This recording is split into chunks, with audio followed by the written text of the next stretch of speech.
tie me. So be baby ya. Mama me pay the friend na mechi. Me be ga me nsa che Israel ni yakopon. Na ma prapra fa ho abompa ya guso. Na wo de lotuma ko ya ho adwuma. Yesu ni mo ho bato. Amen. Na yei na na wo de ya adanse. Wo de bo Nkansah me gina wo kuma no.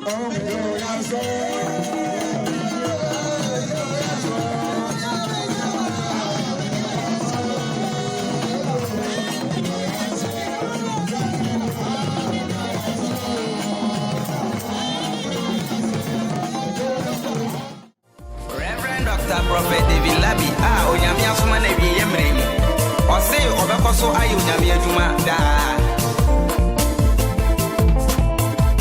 asoma mi o yesu asoma mi o meja asoma mi o samengo kazempano asoma mi o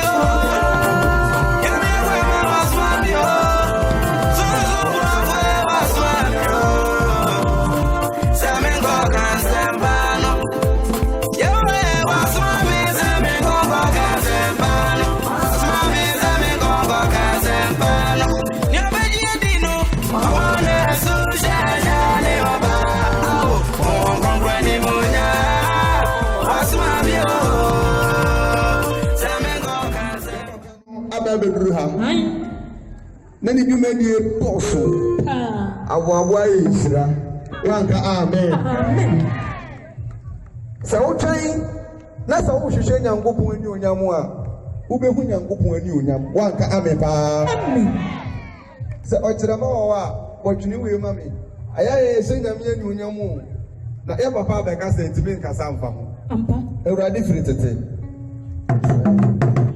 Ewurade firi tete Ewurade ye kronkron papa go fonton from ni pinti mame momo mame odifo be sore hallelujah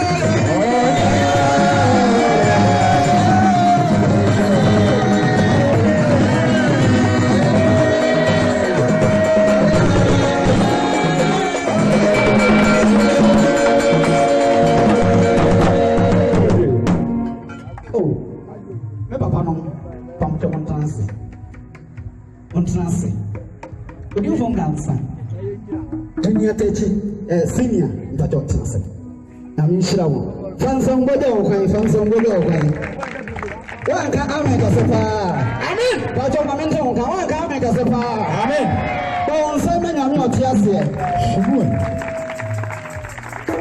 nini aja manya minshira wo so wanza ka wadwena nga wonte ha sabiri yesu hu donti na ma wote ha nti obi o he bia wonyame onshira no Ngacho bidi de David Labi anase odifo Labi pepa cho mi fi late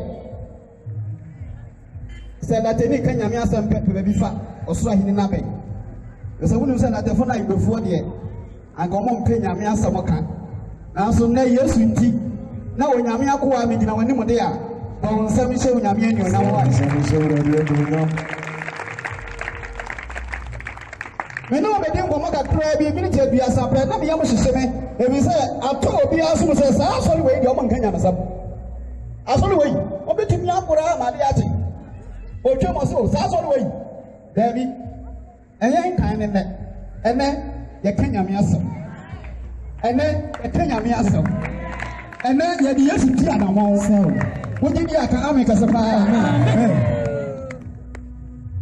wo ba ti say Nkansah Asore Nkansah Asore no bi ti fie no aka asoro kura ma ti say yetigari oti o no wi onhui asoro no ma ti say yetigari ti na what asoro no mo nsampa bo ano asoro no mo nfa ko odi ko jambo ne yam no sa so ne say ma ti say yetigari Banka America Sapa.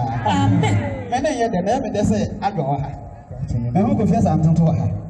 Oh, my Betty, oh, my Betty, oh, my Betty, oh, my Betty, oh, my Betty.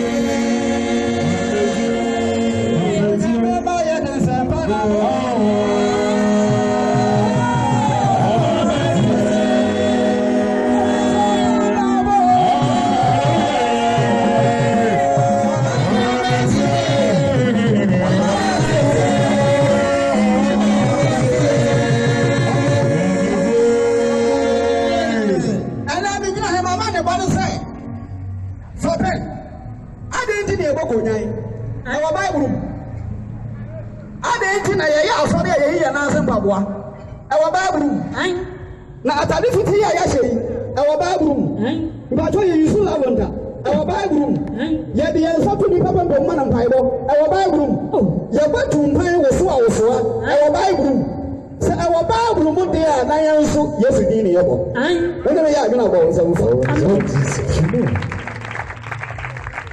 And it's not a man, says, one sacred white man, I come to me. I just sacred the kind.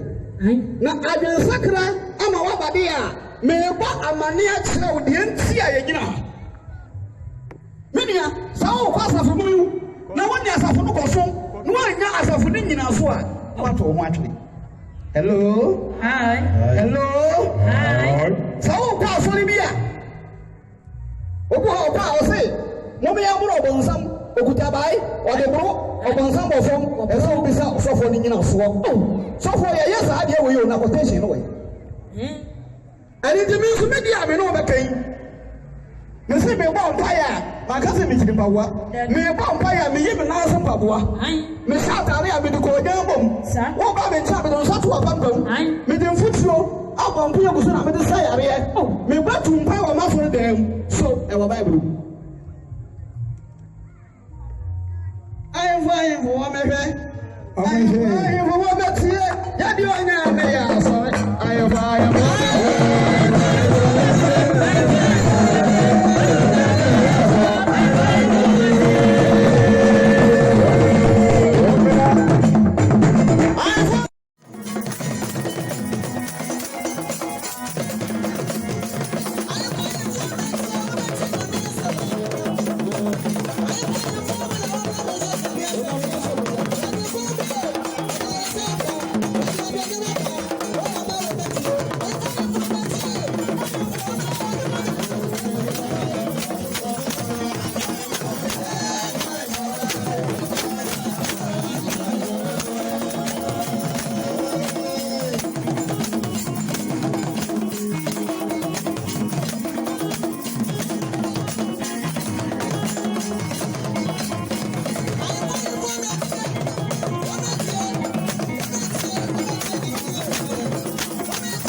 Yes.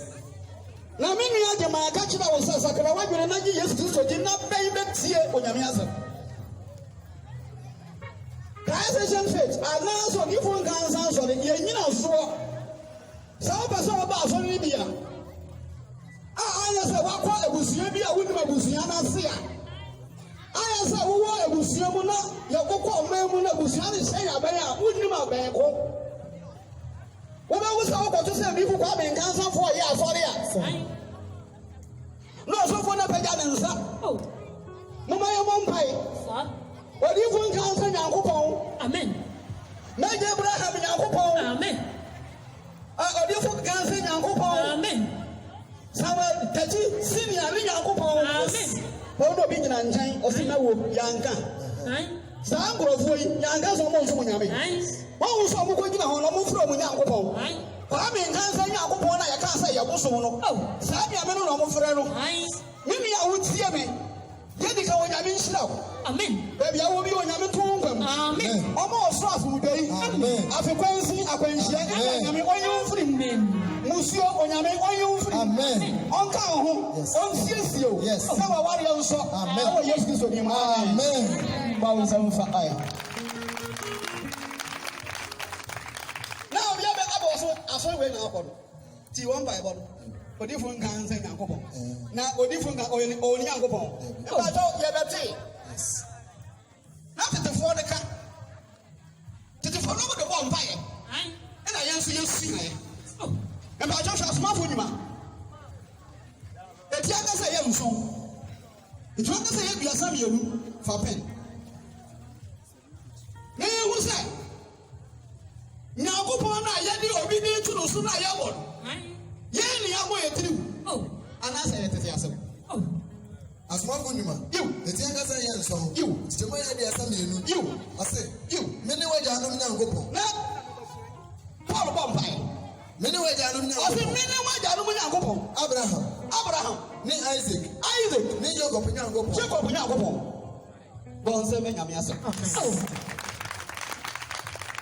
mene wagya anom Nyankopɔn mene wagya anom Nyankopɔn Abraham mene wase ɔyɛ tete nyame a nkurɔfo bi di wɔn akyi yɛde ɔkɔto gyataberem gyata ne tumi anka wɔn ɔyɛ tete nyame a nkurɔfo bi di n'akyi yɛde ɔkɔto ogyam ogya no anhye wɔn na ɛho mɔbɔ ti mɔ daa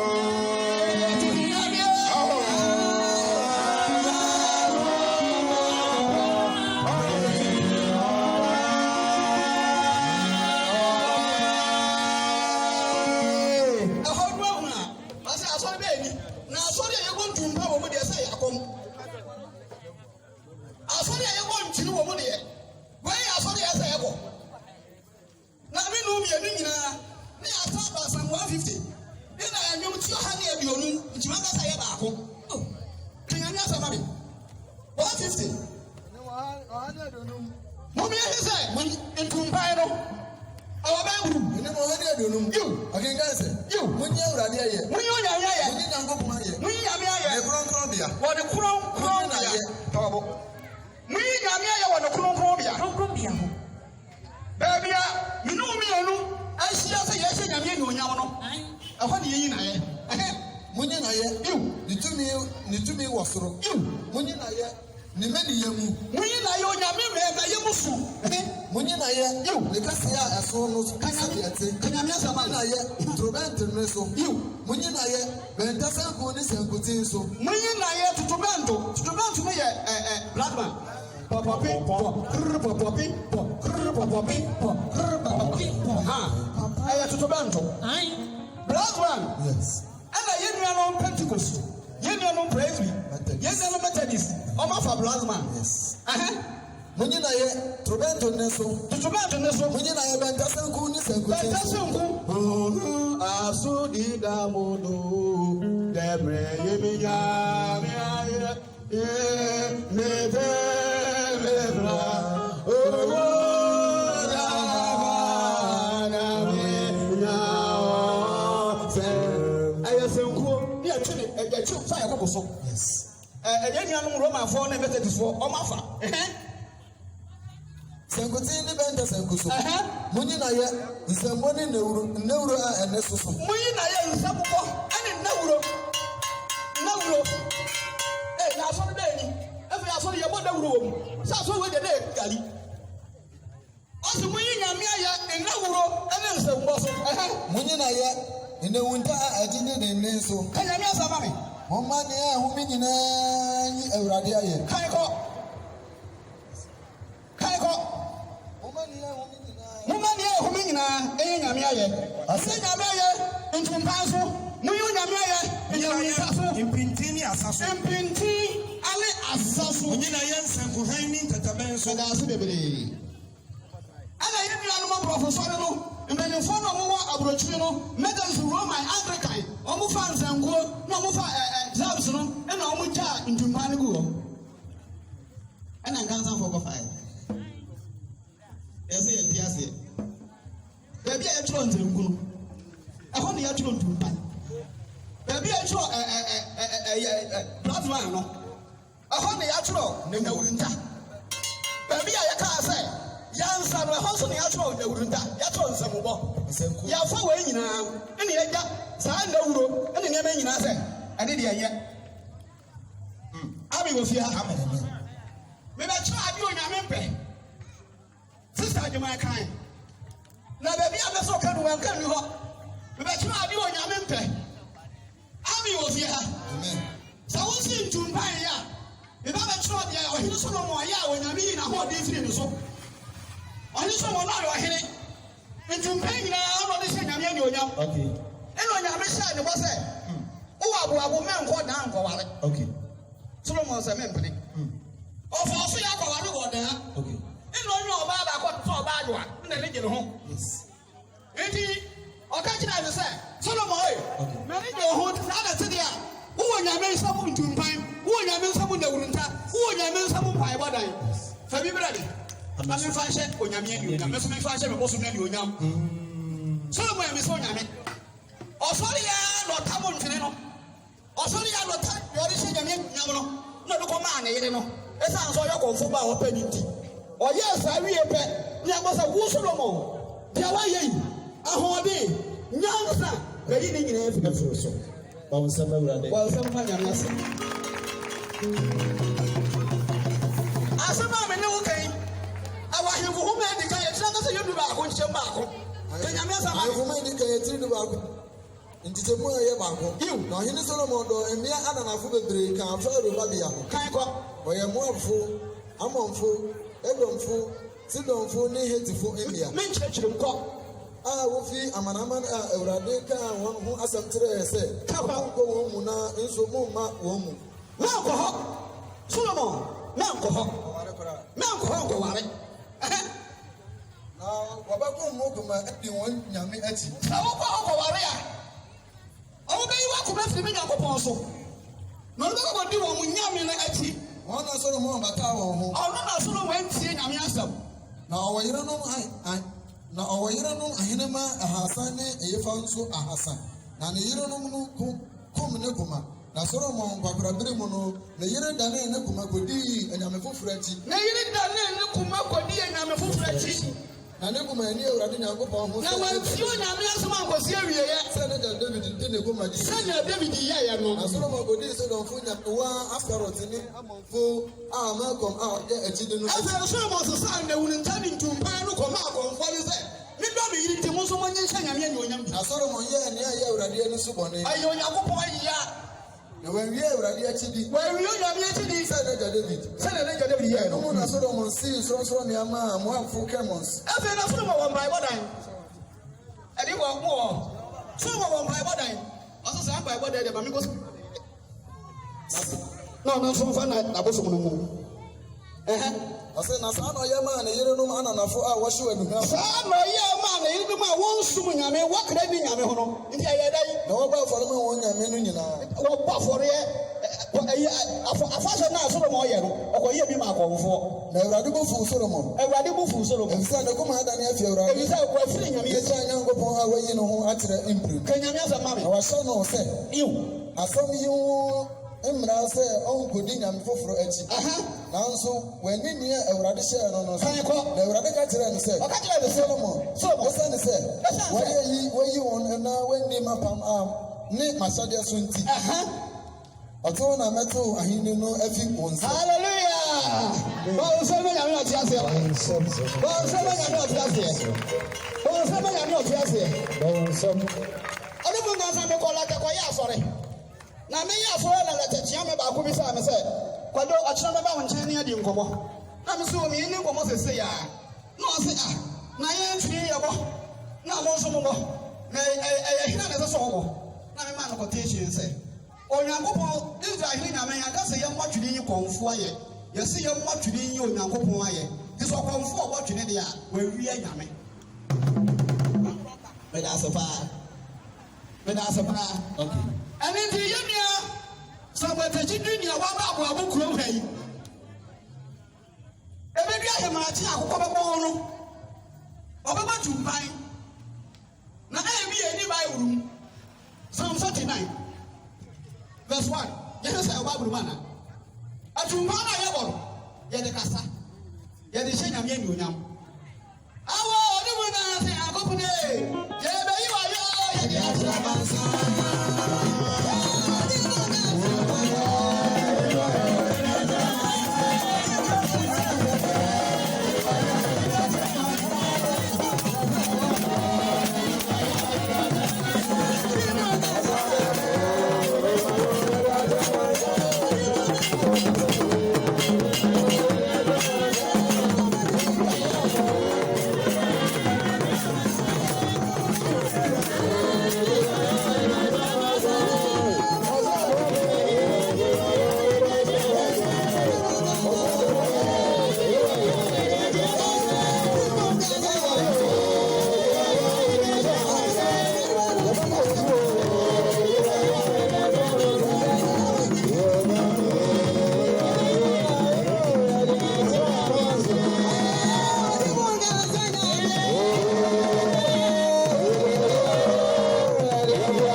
Nsusu yeye nwunumu aranko mede mano be kanya nsasam na mede makoba susu bibi na wonyame nka ho a eyekwa asoma bere masoma tie bubusam dabi haweye ma bere maso metia bebusam enenti bra nka nsanfo abahe mi odi po nyame abo besa de saso a na bere maso ase na metie abebusam you me de sankuba metre me dase enti me de tumpai bo metre bana me wo metre ase a kire Aboabo man adenti na me nsuro na boni wanka erega se pa o se da boni bi ni ba aden na wo nsuro ani ti sa wotie wa ba hei aso no osoro e me de oba wo ba bi a wo bete ni e sa ase abotwene na de e ka ni Awurade Yehowa kwa mawo na fa me bone chebe na tie ma bodi ne me mra ne Awurade sa so no bodi e bayi obo soro obo asase obo bosombo obo nipa da sedi Awurade ya kronkron oya kronkron oya kronkron oya kronkron sa ya kronkron ya ye boyi obi so say ya todokunidi aso be na amukọ nka na todokunidi na woda ho hemrachi na omugbo tire ne pa wo se Nkansah fo nkwasiafo yi omo ma menna oloto bi oda so ho obi akabi wa ha me da ase Nkansah fo nkwasiafo yi omo ma menna mbaja ubi e wa do ka say Nkansah fo nkwasiafo pe no ba se Matthew etidu mienu ti media sensia Matthew 12:36 ubi e wa do ka say Nkansah fo nkwasiafo pe wadi aboni atudi ahoda da mini oda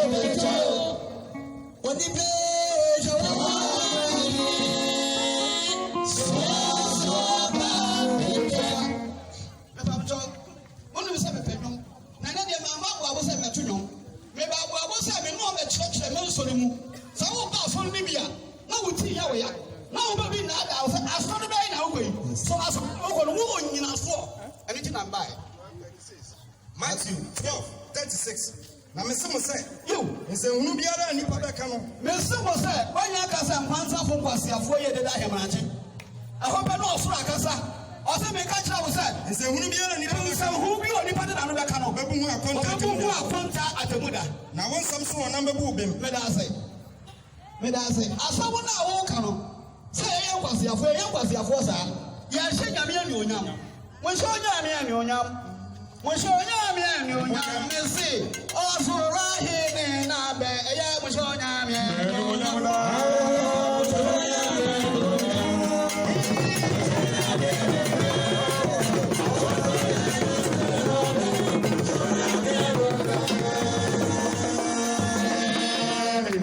it has some factory. Come as a bar. Afraid. I didn't know sorry. Let me even answer Babua. Maybe I told you, Mikael, and Babua. Or should I go home with Chiana? But when I'm a Shambabua. May I walk so many that if you ask, but when I'm a Shambabua, Minchi. Army of here. Oh, there be Army of here. Now, Messi, Sabe Bompire. Some even pop will go.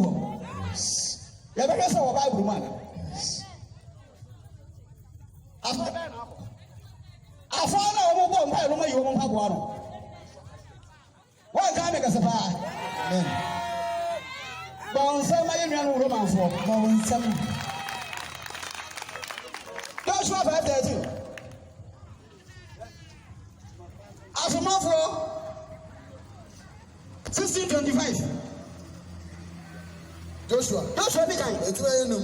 Nkansah ye dumiasa. Na Joshua won Yeriko ho no. Right Joshua, awo Yeriko ho na all bo empire no. Amana ni so hye. Amba jo tie me. Right Joshua, all bo empire no ahawi na no so. Joshua no di nkuguo. Amana ni so hye. Ba jo mama botre. Joshua no di nkuguo.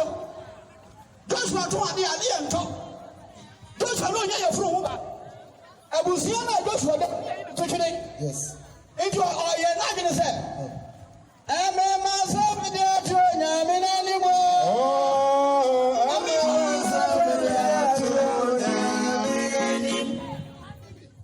and you don't say you're not going to say. As some way there, a little song. And you are back when you're in chain, back when you're on one slab, so. Say, I can't slab, baby, I know me and you can bomb by a 100 slab, so. Amen. Amen. Oh, amen, sir. Amen. Amen. And by joy, you do but what was in me. Yes. Kaiko. I said, Joshua, where you go? Now, Joshua, where you go? Amana ni so hye. Amana ni so hye. Na hye. Obanima bi begina na ntenten so kura nkranti a watwe. Bra, orobo mpaye no. Na obana bi gina nanim a okura sekan a watwe ekuta. Joshua ko ni ncha ko ka kire no se. Na Joshua ko ni nchen o papa man tena se. Okọ ni nchen. O ka kire no se. Na obisa wan se. Ma fa na wo ana matanfo afa. Na me bo mpaye o. Na me hu sa abofo mo gina ho.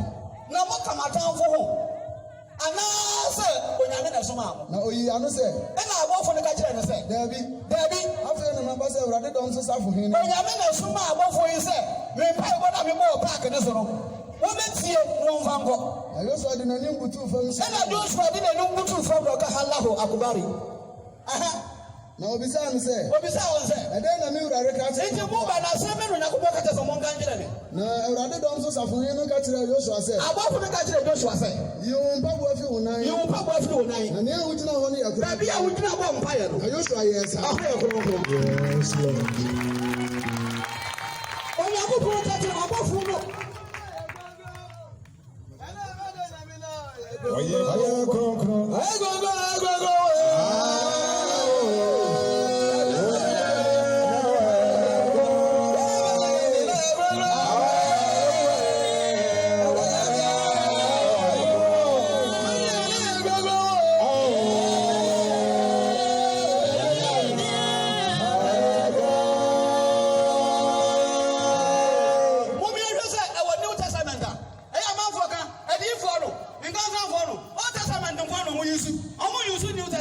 Mbato kasmafo say mami. Osai 1625. Asmafo. Etianga say edun si anchichema ye edununu. You. Odasumu no. Oh, this is as born by to onyoma nyankopon. Na ohawa to. What's wrong with Kenya? Mr. Witty, a broken with Yassin. And the affinity. Oh, I can't tell what talk. And I feel with you. Yes, and yes, sanity there. Mommy, I'm on by was him. Mommy,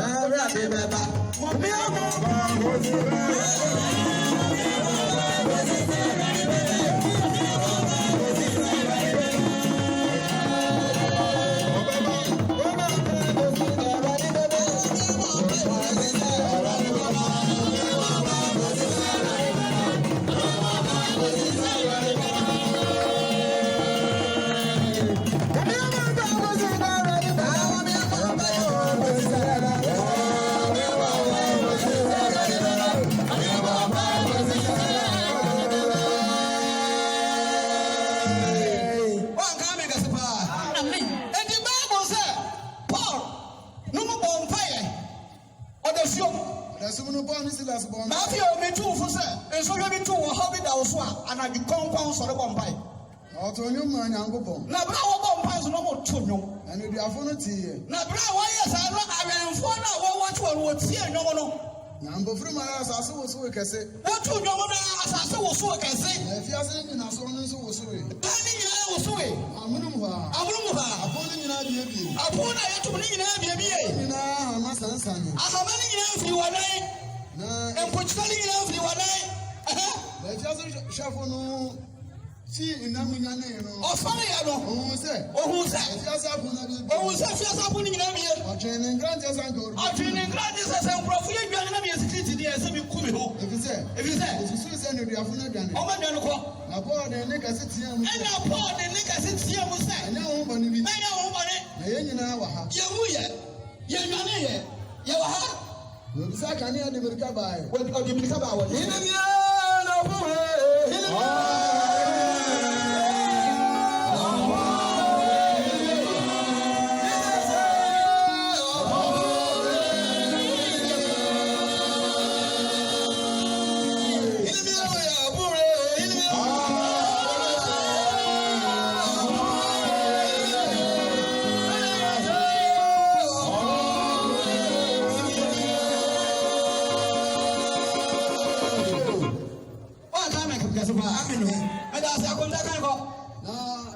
Na obisa kan ya de America ni ahun popo ba hwe Paul ni sida sanim.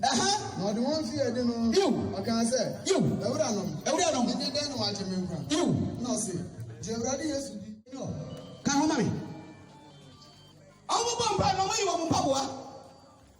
Omo bomba no mo yi wo mpaboa. Enti bure afiase no bia ya no. Obu no bia ya no. Ela Israel hene ka kira mo se Ewurade atie mo mpa ibode a. Monfa mo mpaboa nse. Mo mpaboa se. Na mo mbia mpaboa nten. Tie. Mbajo ne nse se yejiri mpaboa. Hello. Yejiri mpaboa. Praise God. Hallelujah. Amen. Ba ya ba hai. Ya masi ya ka sentia obi asore. Na ye dia. Me ka so na se osako biara. Odifo biara. Okorisani biara. A oye asoro ka sentia ne yonko asore no. Oko akaje so onima asore ye. Onima asore ye. Wọ́n ní mi àdúrà bọ̀ ọ̀sẹ̀ náà. Oh, it's about Jesus. Ami wò fi ha. Yẹ́sì Kristo kí dinu ẹ̀yẹ politics. Dabi o. Sàwùdí yẹ́sì ẹ̀kí à ẹ̀yẹ NPP náà NDC. Dabi. Sàwùdí Kristo ẹ̀kí à ẹ̀yẹ Bùyàdọ̀nkọ́ ẹ̀dì Mahama. Dabi. Wọ́n ní mi àdúrà bọ̀ ọ̀sẹ̀ musa. Oh, it's about Jesus. Na anadwo ara Herod be yinu akono Peter da asrafo benu ntem na ngosongoson abi agunu no na ahwemfo no gyina opon no awore so wasra efiase no na hwe Ewurade bafo be gyina ne nkyɛn na odan no mu han odan no mu sere na obo Peter nkyɛn mu Obo ni nkyɛn sɔre ntem na ngosongoson a egu na ebie na bafo no ka kyerɛ me sɛ ɔmo so na hyɛ wo mpaboa mi yɛ yini bɔ so ɔbɔfo ka jɛ sɛ wɔn bia bi asampaboa no sɛ wɔn bia hɔ sampaboa no hallelujah amen na asɔre ɛnhyɛ mpaboa deɛ na asɔre ɛnhyɛ mpaboa deɛ mbadɔ akoda peja akoda na wodi mpaboa wa hye mpaboa akoda mpaso peja wonsa wanka ameka sefa amen wanka ameka sefa amen Ruth chapter 4 verse 7 89 Jemuso ase enso eje ne nsesa ho amane a mekohia ayefuru bi wakofodia na ayefuru na mekohia ye no asofo akase bae ene de ma ye kase kakra na yefuru ne se odi bulabi na ebe ya ayefuru no na ye gyina konwa so hwame na ye hwade a mebeye ena meka kire won se onyame aso a mede ma mo ne se osofo odifo bia sa wo hyira ayefuru so a wo hyira ware so a Bible say ye na asem baboa ansa na ye hyira ware no so so when me ya adwuna ka me kase pa amen ani to kwafia root etire ka say ye 90 temu so root etire ye 90 temu ye nso no aho se say enso eje ne sesa ho amane a akane no ewe Israel nie me de me baba amawo na baba ma so be ma se eho amane e wo honi obi rebese asem biara mu dia sa obi be sha asem mu dia waje ware na wie no ofofo be bom pa ye gusu a oyi ne mpopua sa obi yare na odifo Nkansah be bom pa ye na yare aja ya sa obi asara asem atu obi na odifo Nkansah be bom pa ne yi na fiafiase a oye dai oyi ne mpopua adema ne yonko sa jikota na yei na na wode ye adanse odifo Nkansah me gina wo kuma no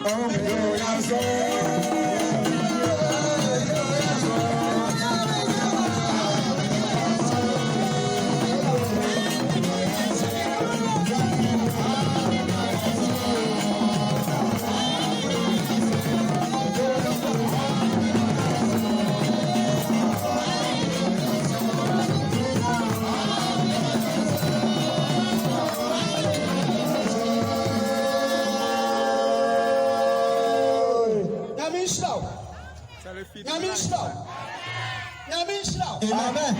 They say, I don't think you didn't say area. Oh, you didn't know what you mean. So, be baby, yeah.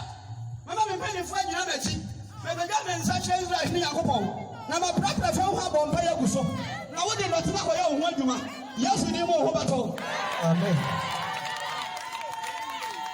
All the to me, guys, say, oh, Nkansah.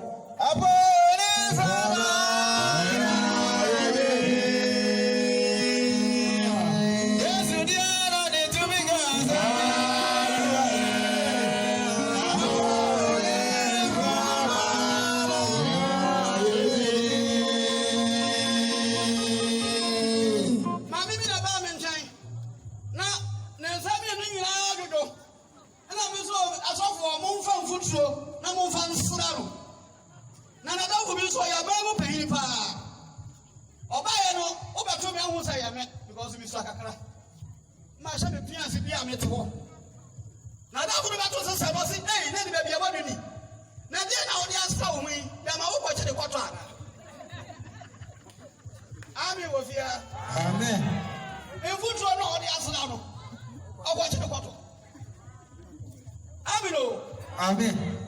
Mebajo, when you mean Old Testament, Yohani, a Tianga Yakunu, is Shamaku. And you said the American is a use in a kind of, and then what on yesterday can't be. Well, Samanyamiasa. Yohana Sampatin from Chimbaku. Kanyamiasa. As an order Chamuno. Now, Brian, you trouble. Only baby and a near Frafina woman. More lavender. Brian, you trouble when you pay and near Fra. That's an hour. Yes, I'm going to be sad. Rabbi, you know, yeah, Bonnie. We are Nanaja. Anana. So, who knows if I don't say, yes, but I say, can you answer? Now, yes, who was said, yes, who was said, I know ye, Ananaja, Anana, and a year bonnet, no, so young upon you, my best, so young upon you, my bed, didn't he? As I say, I did you know ye ni asuma ye no nyuma asa de chiwo ye de osuma ye no nyuma amadu bi riba ebiri bi baba oni bantumi nye oni bantumi ye he ni wo wiase no ni wiase han ka sa no tuntaso gu fo yesu tuntaso gu fo de ntaso no fra abati Ọtúntàsó gùn fam. Ọtúntàsó gùn fam. Aha. Na ọdẹ fúra dọ̀tí. Ẹnna ọdẹ tẹ̀sán ní fúra dọ̀tí yẹn no. Ọdẹ dọ̀tí ní sira ní fúra fún un. Ẹnna ọdẹ tẹ̀sán ní fúra fún ẹni so. Na ọ̀ka kyerẹ́ ni sẹ́. Ọ̀ka kyerẹ́ ni sẹ́. Wọ́n akọ ọ̀húrò. Kọ́kọ́ ọ̀húrò so. Àtàrí sírí ọ̀sọ́. Ẹ wọ nsuo. Káyọ̀ sí mu kọ̀ ọ̀húrò so. Ọkọ̀ ọ̀húrò so báyìí no. Ọbáyé no. Ọbáyé no. Ohun adé. Ohun adé. Bàbá sẹ́ máa rà dé. Ayé jẹ́ wọ́n tún mi ọ́. Bẹ́sẹ̀ yẹn mi jẹ́ wọ́n tún mi ọ́ ọ̀nà máa ń sọ ayé wọ́n yẹn. Àwọn yóò ní ìṣúná wọn ló ti rà.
mmienu no matena ase adeti ne yɛbɔ kɔdwan asɔre bɛɛ ne yɛhyɛ fitaa ne yɛde kɔdwan abɔ ɛwɔ baabulu ami wɔ fie ha bɛbɛkyerɛw sɛ ɛwɔ baabulu bɛbɛkyerɛw sɛ tetemere no Israel Nyankopɔn hyɛ nkurɔfoɔ bi atade yɛfrɛ Aaron asefoɔ saa nkurɔfoɔ no wɔn na wɔde sɔfo fɛs wɔ wiase afa no nyinaa atade wɔ bi na wɔn hyɛ atade wɔ bi na wɔn hyɛ wɔn de bɛyɛ adwene abɔ nsɛm ati so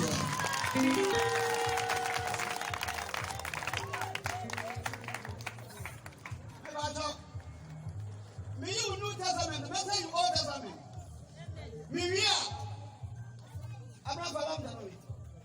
Maybe I may be such a lavender. Or it may be such a yes, by way use lavender. Now the for use lavender. And the member of potential, yes, Nkansah use lavender.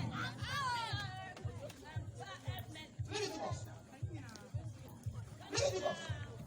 I mean, that's a job. Leviticus. What am I going to do? I'm going to do Nkansah Asore.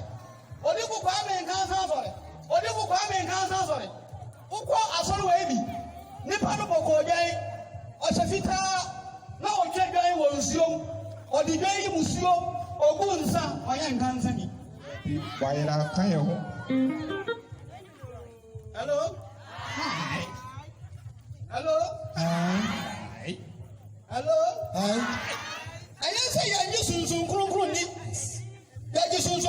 ni na Bible sɛ bra Yesu Kristo ka Nyame asɛm no n'anim tebe asesae obi oya Nkansah mi oya asɔre ego sunsun mu na pio wonam Nyame kyira so na pio honam mu oya odi for osofo a wo hwɛ n'anim ananim asesa wo Nkansah asofo a opetete wodwom no da fo munimuni o ti sunsun kronkron aka no on kan ho dabi oya Nkansah ni dabi e ba jo ko je no ko to no da ono ada pa mo hye yes market mo e yo bi na de hye no when you pay the advance, no, baby, but you want 7 years ago. Most of them are also in Leviticus. It's the other say, I'm watching Nkansah Aboabo. I said, never had a cassette Moses said. When I make a such a Moses said, for all in the Macano, for all in the Macano, ne Intadino, and Intadiano, ne Osrango, and I Osrango. On some memory, yes. So okay, Barbara, what he be a machine that you know, I am good upon them. As an Ahintasɛm was. But I'm going to Matthew, Tibian, and I. Brian, who yes, who cry Nkansah for Bible cassette, Nkansah for, Nkansah for. What a yes, you are the Crobon and Lavender. No, I can say, yes, you buy where you should love it. What do you want to tell me?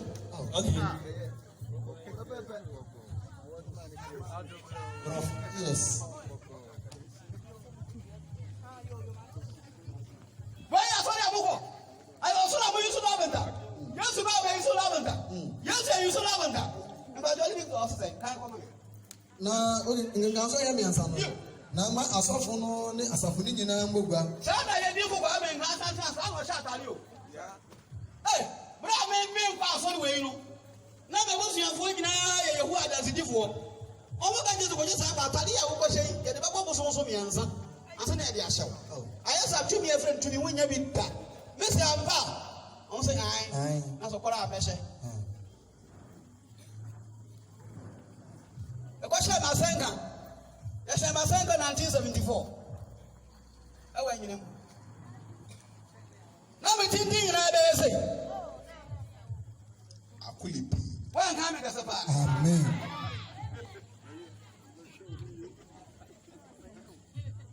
Okay.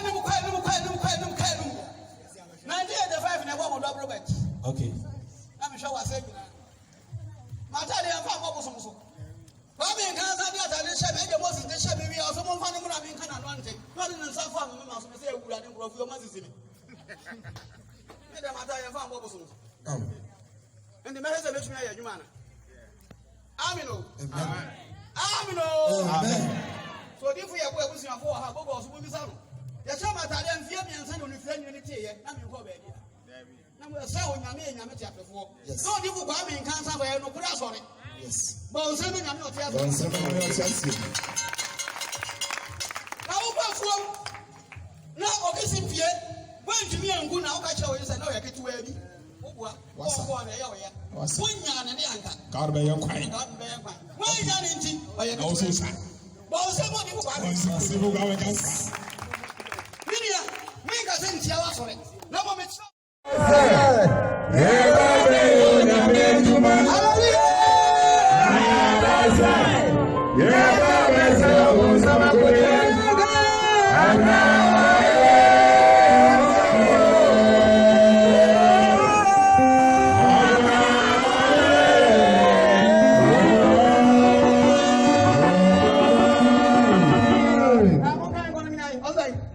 Na Mose yese ni Awurade hye no. Mose yese ni onyame hye no. O ma asafo no boogwa. O ma asafo no boogwa. Sianta madan no ano. Ba to asafo ndane. Ye nche no kokua mo. Ense wo dem. Na Mose ka tira asafo no se. Mose ka tira asafo no se. Eyi ni ade Awurade ahye se. We ni ade Awurade ahye se yenye. Na Mose ni Aaron ne mma no bae. Wodi ma bona no bae. Na odi nsu ohuru wona ho. Na enka Yesu bae. It was nsu ohuru wona ho. Na odi ntade yu no hye no. Odi ntade yu no hye no. Aba chenu. Odi ntade yu no hye no. Na odi abomu no bo na sin. Odi abomu no bo na sin. Odi atade yu no hye no. Eno odi we ye dai. Abomu no bo na sin.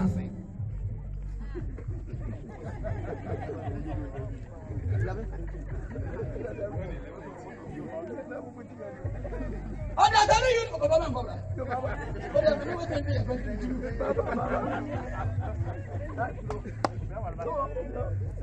Wadi atade yu ni ayi bi wo ho. Aso odi yu eni tumi ye dey. Sim. Ndu obi o ye Nkansah sofo no twodwan. Obi ye Nkansah sofo na okwasie ye koyi mpa ye. Obi ye Nkansah sofo na odi nsa yi mpa ye. Ya mfa tumi anche ko dey no no na pam se. Oda no koto e market ho. Endi wo hwe TV so Nkansah eni nyina ne Nkansah. Nyene nyina ne Nkansah. Wuti ya radio so Nkansah eni nyina ne Nkansah. Wa ka me ka se pa. Amen.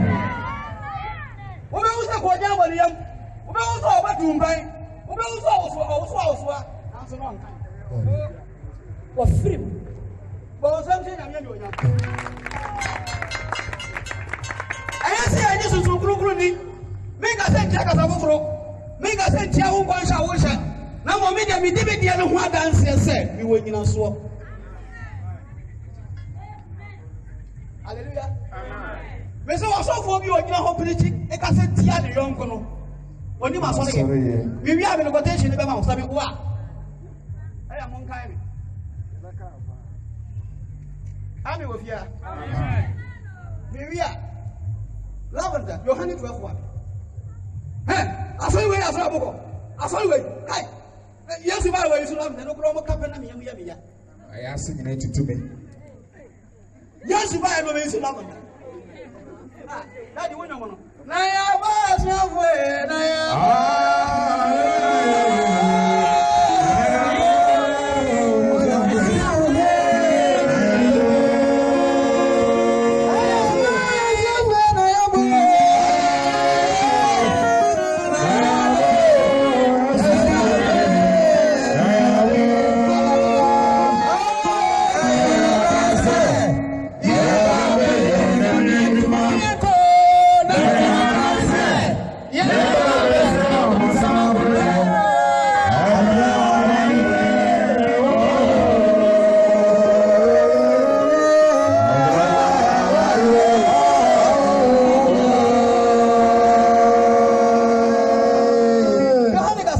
Yohani asabati dumiye no nkeka so di kana. Maria de ngohwam asra Yesu. Maria de ngohwam kosra Yesu. Afei. Aka na nsa na twam no aduro no. Aka na nsa no be ye didi na ye gogu no. Yesu ba Batania. O ba Batania. Fa ko Lazaro nyane no firi. Na mi o de tumi nyane Lazaro fi awuwo no. Ewo no. Yo. Ana woto no pono. Na woto no po. Amata. Yesu. Ase. Yo. Na mata sumi. Na mata no osum. Na Lazaro de. Yo. Na oye wana wone no tie didie no mu baako. Na Maria fa engu hwehwam kronkron. Na ne ko ye den. Maria fa ngo. Mi ba jo. Anya zomi. Anya zomi. Anya flato. Anya flato. Anya adungo. Anya adungo. Anya kubanwa. Anya kubanwa. Ose nwa Nwa hwam. Kuro ane boy yedin. Kuro ane boy yedin. Karibu baako 1 million. De besra Yesu nan ho. O de sra Yesu nan ho. O de ne tirinwi pepa na nan. O de tirinwi pepa na nan ho.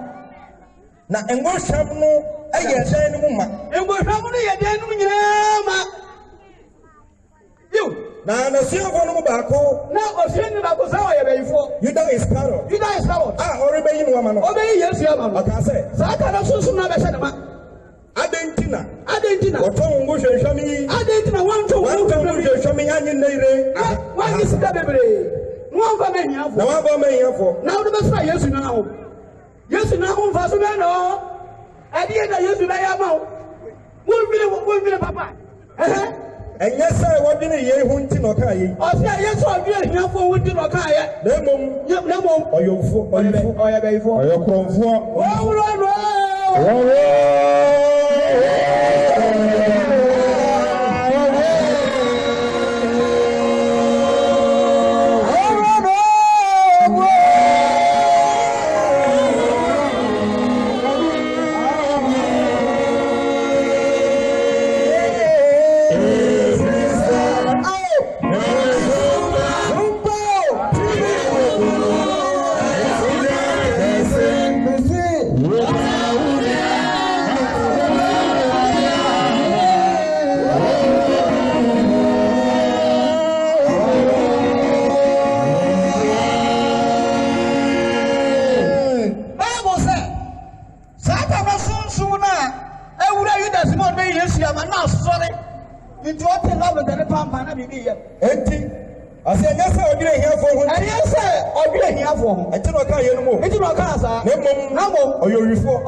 Na okura kotokuo no na beye na be hye ne mu na na owiawia de ogumu na o pe oni be bia se we japa bia se we dwedi asai amen wo fie ha amen amen wo fie ha amen amen wo fie ha be bi sa so fo be ni tachi ba ta mamla no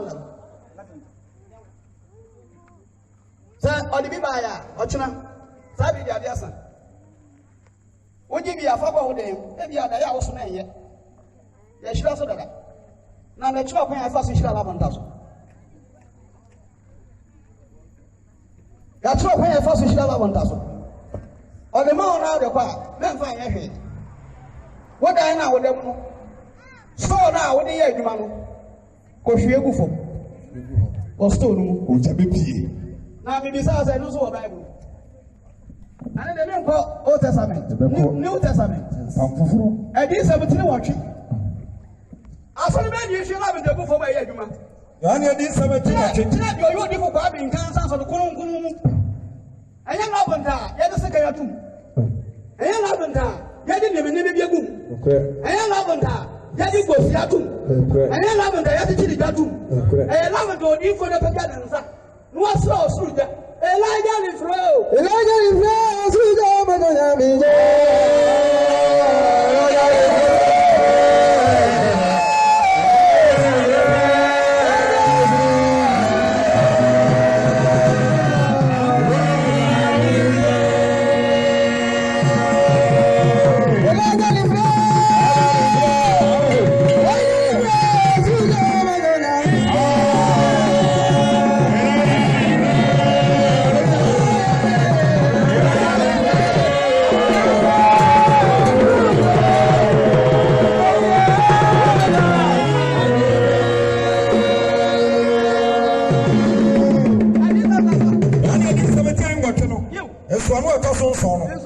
na otemfo anu etoso so no osoro ye din ba ye don hwerefa na me ho abofo ba so so oja Nyankopon anim bo zemodi bu kwa Nkansah ya de ko de kasa so ni bu kwa Nkansah be ye adwuma no Nkansah ba so peja na ni kira so a no atu nwom we osuntadi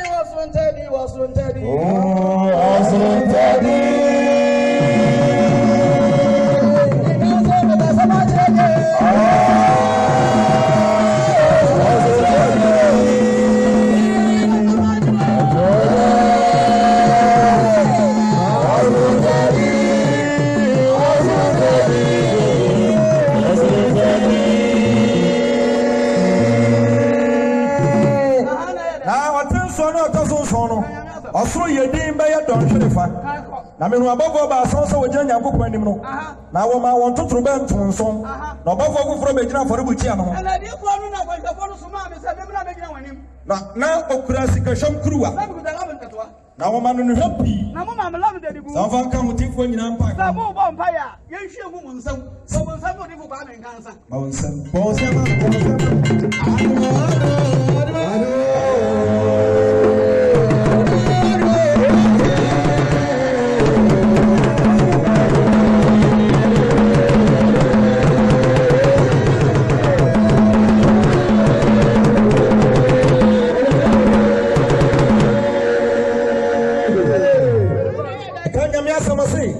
Na woman ni happy so banka woti fo nyina mpa ebo ho sika for butia esi ahunnaw nanim no so na nuhwam mu wisia me kan woti fo mpa ebo ho What the love that is now on some now bomb fire. Bible said love that is from the one some no konya mi. kan woti fo ne mpa ebo ho efro bofo no ensam furo ko Nyankopɔn anim Ba o se me nyame otia. Love that now what you say on some no. Na kwa me ngasa to nyomi na ye to. Master sister adwa no na na raje bi no. E ya bon to sa nyomo no mame. Ya di onya me ya sore. Ya sole. Ya di onya me ya sore. Na wo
Obi or Cassatia and young Masson.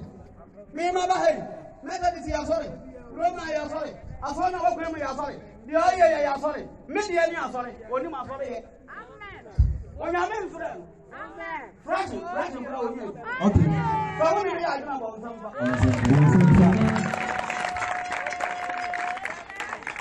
remember my quotation. Actually, I said, so we are sort of a city, young one. When you are sorry. Oh, we look at people who did the moon. Look at them. 18-9.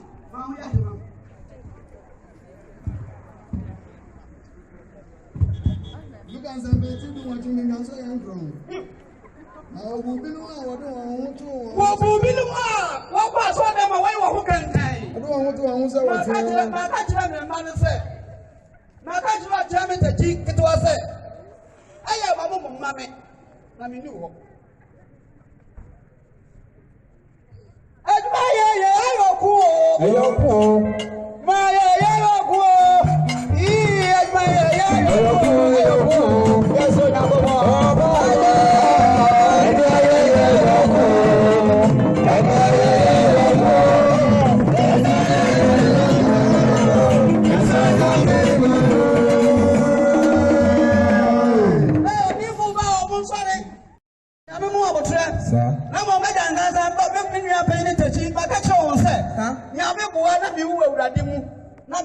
So I'm about me from Gram Fanny Church. If you know, I'm Fanny Church.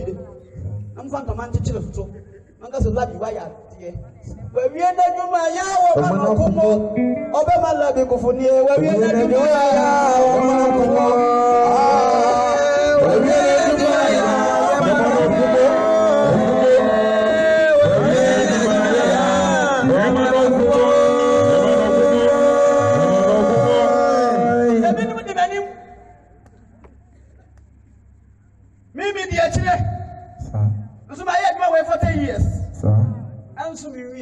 So Yamina Nkansah who mobile. What shall the final? You could be a answer baby. So look at us. Look at some better do what you can say. You. No, we're going to want to Ain't you a movie or watch a show? No one wants to say what's here. Hey, media, your mommy, media, me your need for Ubehumia. Show to about 2 million. I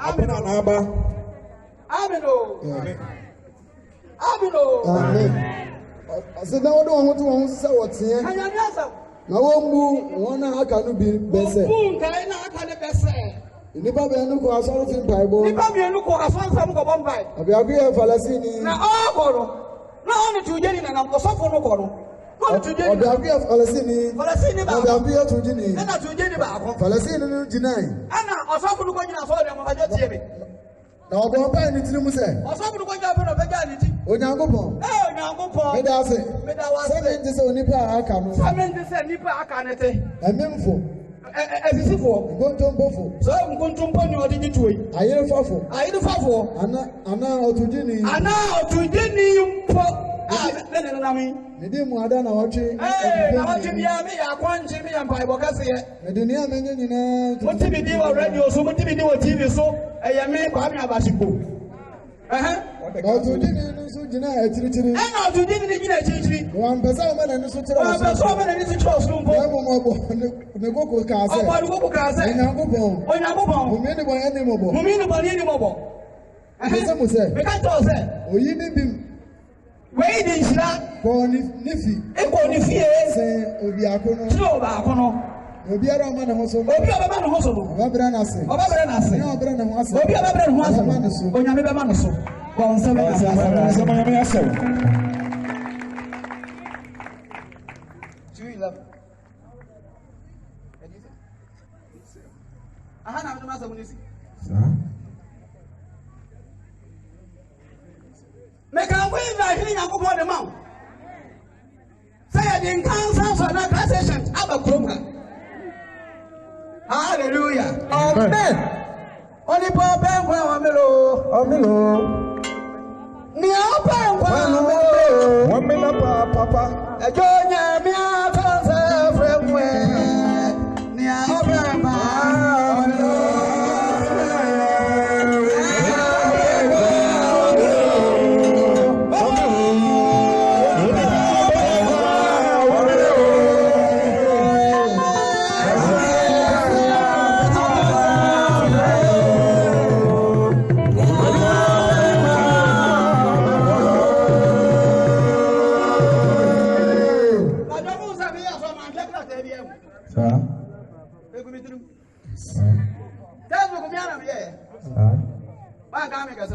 Amen.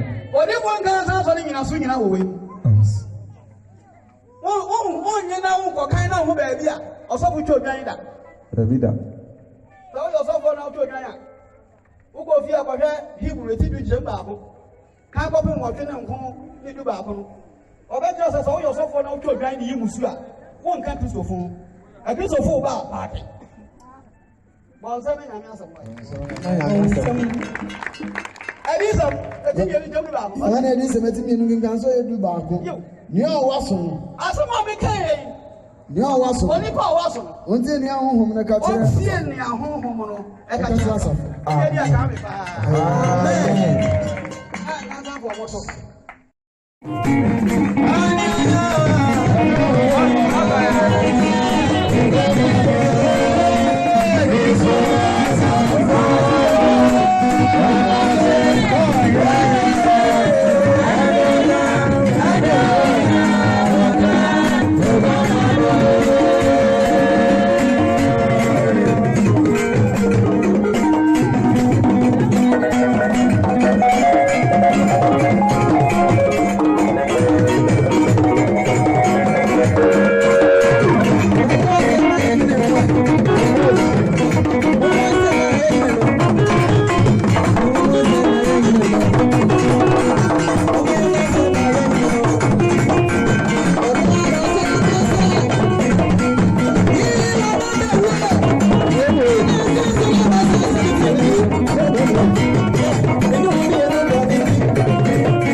asɛm yi atena wo mu ana